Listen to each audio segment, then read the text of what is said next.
39 naman po na barangay sa Alaminos City sumalang po sa drug clearing operations, orientation at validation. Para sa detalye kasama natin, Idol Intern Apple Rosario.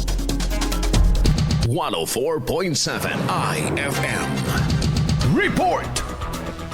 Bilang bahagi ng mas pinalakas na kampanya laban sa iligal na droga, sumalang sa isang masusing orientation at on-site validation ang 39 na barangay sa lungsod ng Alaminos nitong nagdaang Lunes, May 18, 2026. Ang malawakang aktibidad ay magkatuwang na isinagawa ng Barangay Drug Clearing Officer at mga kawani mula sa Philippine Drug Enforcement Agency Provincial Office, Department of the Interior and Local Government, lokal na pamahalaan ng Alaminos City at ang Alaminos City Police Station. Ayon sa pamunuan ng pulisya, nakapokus ang aktibidad sa pag-inspeksyon at pagtiyak kung sumusunod ang bawat barangay sa mga pamantayan at parameters ng Barangay Drug Clearing Program. Kabilang sa mga pangunahing sinuri ay ang aktibong partisipasyon at functionality ng Barangay Anti-Drug Abuse Councils, pag-validate sa mga ulat ng drug-cleared at non-drug cleared status, gayon din ang tuloy-tuloy na pagpapatupad ng preventive education, community-based rehabilitation at paggabay sa mga sumailalim sa aftercare programs. Layon umano ito upang mapanatili ang isang ligtas, mapayapa at drug-free na komunidad para sa lahat ng residente sa pamamagitan ng matibay na kooperasyon ng mga law enforcement agencies at ng komunidad. Kasama mo mula rito sa IFM Dagupan, ako si Idol Intern Apple Rosario, Tatak IFM.